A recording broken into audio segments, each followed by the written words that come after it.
Happy Sunday. It is 8 o'clock on the dot as we take a live look out over the boss's office here from the boss's office over Spear and Logan into the city. And you are definitely seeing a haze out there in our skyline. We are dealing with some wildfire smoke this morning. Good morning. Thank you for joining us. I'm Erica Lopez here to break everything down with our forecast because there's a lot happening.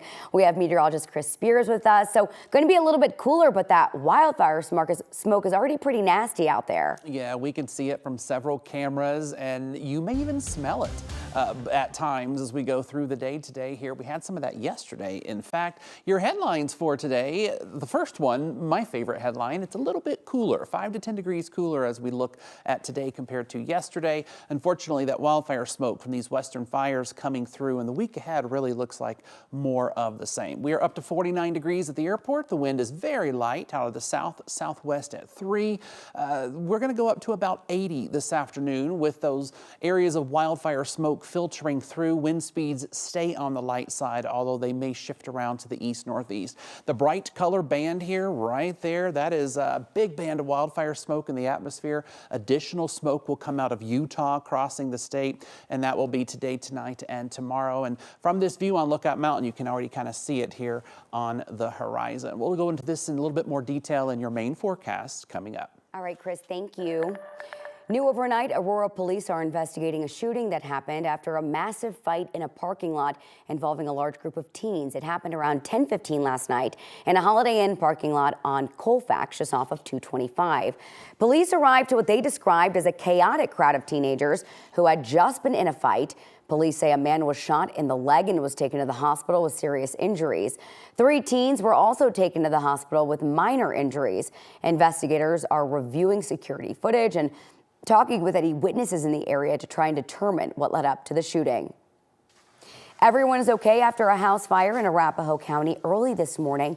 It was on Kirk Street in Centennial near Smoky Hill and Liverpool. Police say the call came in a little after 2 o'clock this morning. Deputies say the 2-story home was fully engulfed in flames when they arrived. These are some pictures of the fire from the Arapahoe County Sheriff's Office. All 3 people who were living in the home were able to get out safely. South Metro Fire got things under control in about an hour. The house, though, is completely destroyed. The Red Cross has been contacted to help the family. Some other stories developing right now. Police say a fight at Atlas Prep School in Colorado Springs ended in a deadly shooting.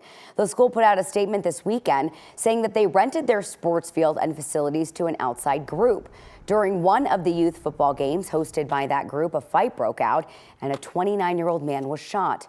As of this morning, police have not arrested the person responsible for that shooting. Atlas Prep says no students were involved in the incident. Police are still investigating what led up to that fight. The Summit County Sheriff's Office is investigating after finding a decomposed body near a hiking trail. The Sheriff's Office says they found the man's body after a hiker reported seeing it near Officers Gulch on Friday afternoon. Now, that's just off of I-70 between Frisco and Copper Mountain. Officials say there is no risk to the public safety, and the recovered body is now with the Summit County Coroner's Office. If you know anything about the case, you are asked to reach out to the Summit County Sheriff's Office. A rancher from Durango is still in the hospital 3 weeks after he was struck by lightning. Lightning strikes hitting people are rare, but when they happen, they can be deadly. 9 News reporter Rhea Josh shares his story. We're in Durango, Colorado, on what we call the Mesa. In an area in the mountains like this, and thunderstorms are a way of life. For the ranchers in Durango, it isn't just a way of life. Ranching is who they are. God, his family, and ranching. That's the motto of 59-year-old J.D. Corley. He's Thad Trujillo's ranch hand and close friend. If you look up ranch hand in the dictionary, his picture is there. One Tuesday in the middle of September was like any other. I heard the lightning strike. I looked outside and there was blue skies on the ranch, but it was close, and I knew it had hit close. Trujillo went outside to find JD so they could check on the livestock. So whenever I saw the figure laying out there, I immediately knew.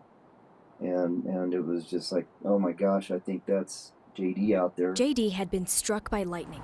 He was airlifted to UC Health in Aurora. Colorado, I think, is number 6 for mortality, which is deaths due to lightning strikes, because people who get struck by lightning are going to be, again, outdoors, in the foothills, in the mountains, away from urban hospital environments. Dr. Arek Wichter said UC Health's burn center sees up to 8 lightning strike patients per year. More than 3 weeks later, JD is still in the hospital trying to regain his memory. I guarantee he wants to come back, grab his dog, and get back to work. This is the spot right here. Cowgirl brought me right to it. She remembers where it happened because she was there. That day, JD's dog Cowgirl was also struck. Cowgirl, come here, sweetheart. They were so inseparable, and she lays over here in front of the barn and is just waiting patiently. She knows a rancher will always find his roots. He'll be back soon. Experts say being outdoors is the biggest risk factor during lightning. They say you want to follow the 30-second rule, meaning if you hear thunder within 30 seconds of seeing lightning, that means you're too close and you need to go inside. More tips and information can be found under this story on our website, 9news.com. Turning now to the presidential election, we are a month out from Election Day. Presidential candidates are on the campaign trail this weekend. Former President Donald Trump spent Saturday back in Butler, Pennsylvania. That's the location where a bullet grazed the former president during an assassination attempt at a rally back in July. During his visit, Trump met with the family of the man killed by the shooter. His campaign called the return to the site of his assassination attempt a tribute to American spirit. The past 8 years, those who want to stop us from achieving this future have slandered me, impeached me, indicted me, tried to throw me off the ballot, and who knows, maybe even tried to kill me. But I've never stopped fighting for you, and I never will. Never will. Never gonna stop. Trump is expected to continue his campaign tour today in Wisconsin.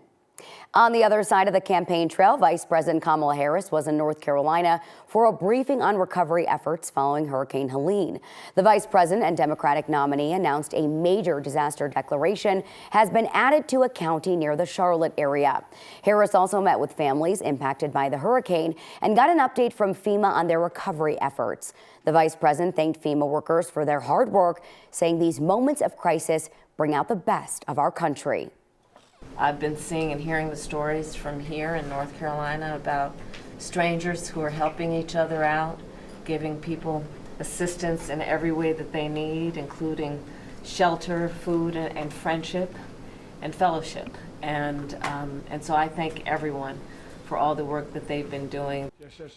This visit comes just one day after President Biden warned congressional leaders that some disaster funding will run out before the election. In a letter sent out by the president on Friday, Biden wrote that FEMA and the Department of Defense could need additional funding in the future, but they have enough money to meet the recovery needs from Hurricane Helene. We do have a reminder for you this morning. Clerks will start mailing ballots to registered voters in Colorado next week. People have 2 weeks to return them by mail if that's how you choose to vote. If you miss the October 28th deadline, you will need to drop your ballot in a drop box or vote in person. Ballots are due by 7 o'clock at night on Election Day, November 5th.